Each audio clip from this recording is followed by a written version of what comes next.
And we will start off by talking about who is Elisa Day. And Elisa Day is actually a girl from a tale from medieval Europe.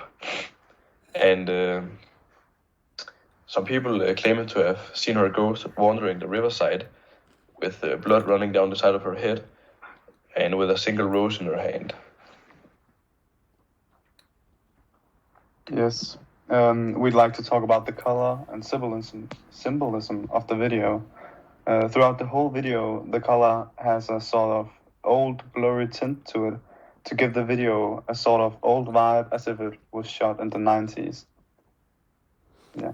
Yes, and then we would like to talk about the effort of the singers in the story, and the whole story with Elizabeth Days has been synced, and the atmosphere is very sad and depressed because they are talking about the story where she dies, and they are talking a lot about feelings, and the man who killed Elizabeth Days looks very serious after he killed her, but he's also a very sensitive and handsome man because he puts some flowers in her mouth, and throughout the whole story the voices are a little bit hoarse, which makes the story very intense.